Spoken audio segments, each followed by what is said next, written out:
With Nissan's enviable reliability record and fantastic sporting heritage, I've come today to Donington Park to have a go of their Nissan GT3 Nismo GT3. It's going to be quite an interesting one, so I think I should take her for a spin.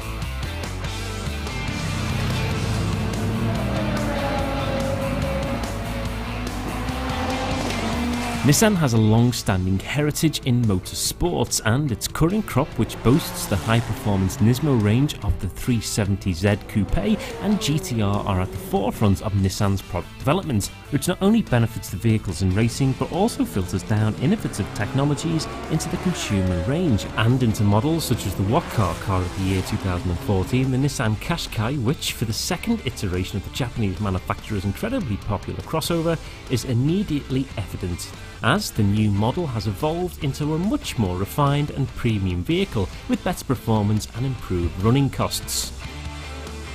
Fresh out of the hot seat of the GTR, Paul's taken the Qashqai for a quick spin. So here it is, the new Qashqai from Nissan. What a very, very successful vehicle they had back when they launched the car in 2007. Sold well over expectation, built in Sunderland, so great for the local economy. This is much more refined, a much more beautiful cabin, just everything about it really speaks volumes of what Nissan are about. The dashboard feels very, very premium compared to the outgoing car. Dials are really easy to use. You've still got your buttons to press that Nissan always give you, and the infotainment system is second to none. You can take your pick from petrol engines or diesel engines. Great diesel engine in this particular vehicle. It's giving back fantastic fuel economy that I can see on my dashboard now. Driven all the way from Liverpool, and it's doing the same kind of miles per gallon that my diesel saloon car is doing, which is pretty impressive because at the end of the day this is a heavier vehicle. A lot bigger, it's probably got a bit more wind resistance aerodynamically, but that engine is giving back some fantastic economy, and people want to save money these days, so I can't really complain. So, no complaints for Paul, but what does one of his fellow race drivers have to say? I've been joined by Matt Bell. Matt's one of the drivers for JRM, so he's been telling me where the buttons are for the GTR Nismo Nissan that I was driving. Matt, you've driven an old Qashqai. How does it compare inside to this one? What do you think of it?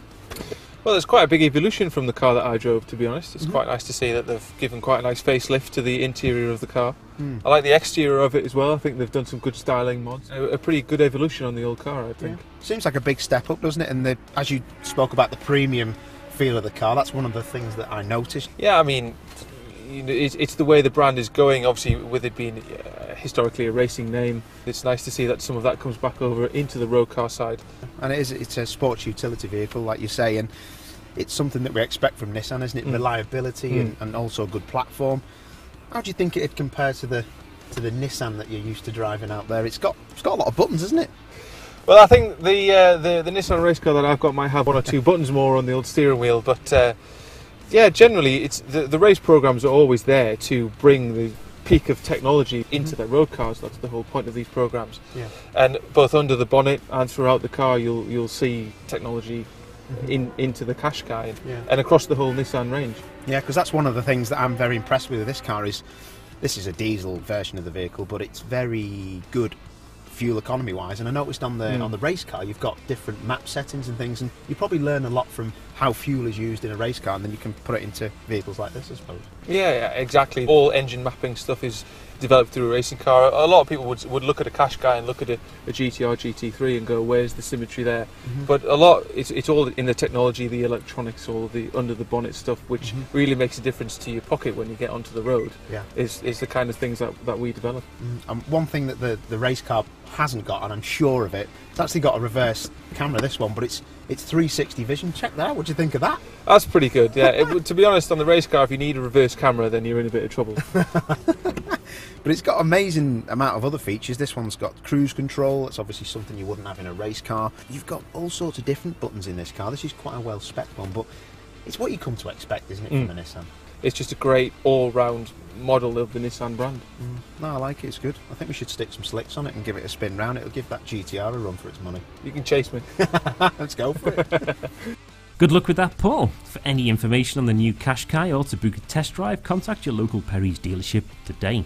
And for all the latest news and releases, follow us on Facebook, Twitter and subscribe to us on YouTube.